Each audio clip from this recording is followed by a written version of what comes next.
Dalen play in that game against Auburn? It seemed like early on, gave up a few plays, then as that game went on, had some big pass breakups. How did you think Dalen played and how he just stood up some of those big moments? Me personally, I think Dalen played very well. He showed a lot of maturity, he showed a lot of grit and a lot of fight in the game. He was very composed the whole game. And he came up with some really big time plays, so I think he played very well.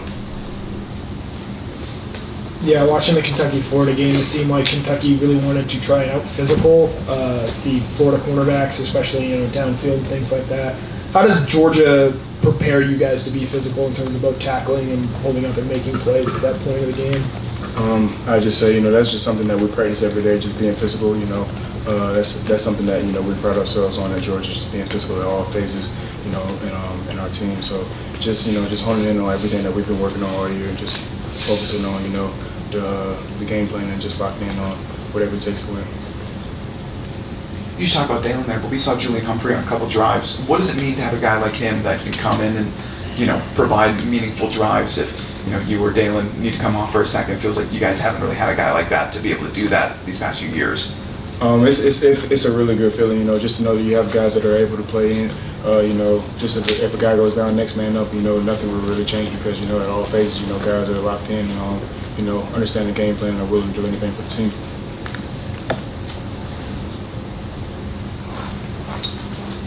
Kamari, what do you remember about that Kentucky game from last year, apart from the freezing cold?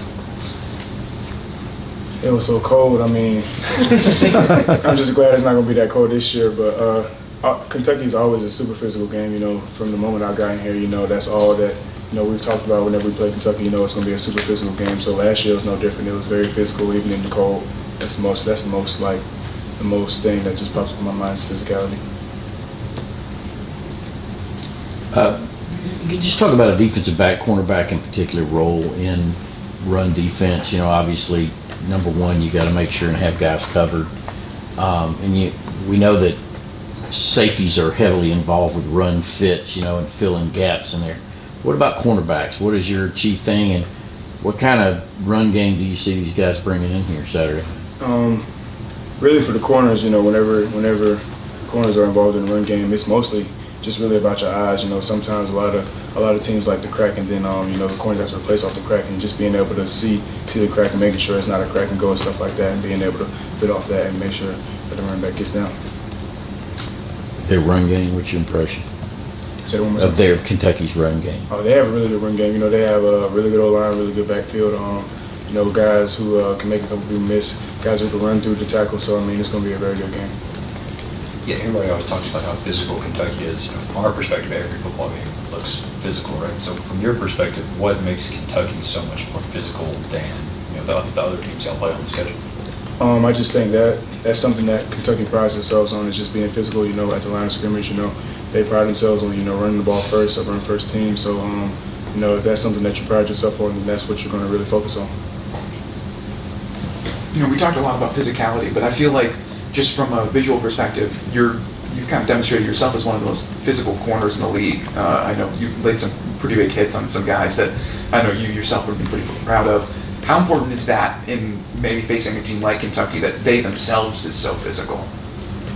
Really, it's just like it's good on good, So it's just really, who can do what they do best, better than other teams. So that's what it comes down to, is just trying to do your job better than the man across from you. Kamari, how big was getting Javon back on Saturday? Just how did you think he played in his first game back? I think JV played really well. He was flying around making a lot of plays.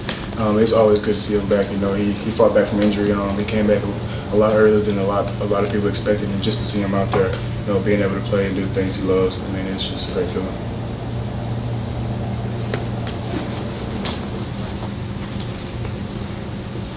Just to ask you about Malachi's pick at the end of the game, it feels like you guys haven't had a lot of game-sealing interceptions. First of all, what did you feel about his in general? Then also, what do you feel about you and the rest of the secondary's ability to close out games, especially in big-time moments like that one? I'd say, that was a big-time interception. He had blanket coverage on him.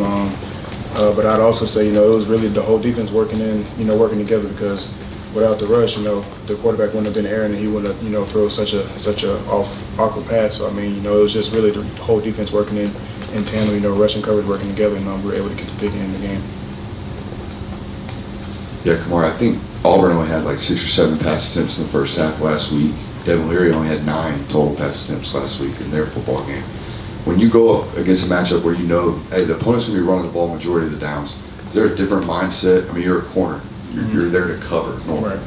Right. I definitely say, you know, just keep your antennas on because, you know, a lot of the time, you know, whenever it's just a lot of run, you know, they always pop out with a pass or a shot, you know, just trying to keep your antennas on, you know, just, you know, keep staying focused throughout the game because, you know, it can get hard, you know, just because a lot of things, you know, especially at the corner position, you know, you don't get to really control, you know, whether the ball comes to you or not, you know, it's not like the safety position. So just really, you know, just staying focused on, you know, the task at hand, your keys and everything like that. I know Kentucky's a very run-heavy team, but they still had a quarterback in Devin Leary that, you know, put up a lot of stats when he was at NC State. Mm-hmm. What did you see from him, whether it was just watching games of him playing when he was at NC State or when you were breaking down his film so far through Kentucky, so far through the season? I'd say, you know, he's a very good quarterback, very poised in the pocket. He has a really big arm, and he has some really good targets out there that he can get the ball to some guys who can, you know, extend plays and make big time plays for him. Kirby was talking about the value of playing football and the lessons that you can learn through playing it. What's the biggest one that you feel like you've learned through playing this sport?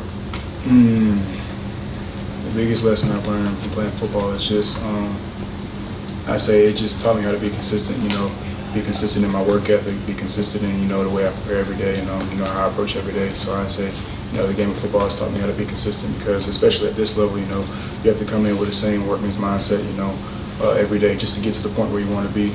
It's not the same as, you know, when you're growing up, whenever you could just do whatever you want and then still be the best out there. You know, there's a lot of guys, you know, in this league around the country who are just as good as you. So there's certain things you have to do to, you know, set yourself apart from the others.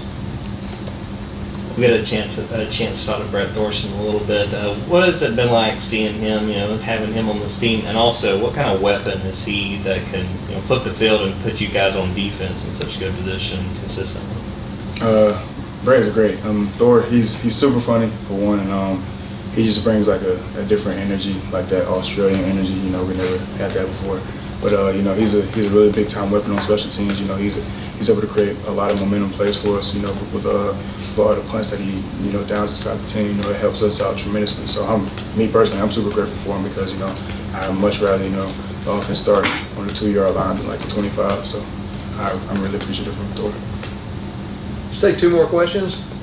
Kamari, what's the biggest thing you guys are trying to clean up as it comes to, you know, stopping the run? You know, I just say we're just locking in on, you know, the things that we've been working on all year, all team run. You know, just, you know, fitting things right, looking at our keys, you know, getting in the right gap schemes and stuff like that. Last question. Thank All right, you. thank you. Thanks, Kamari.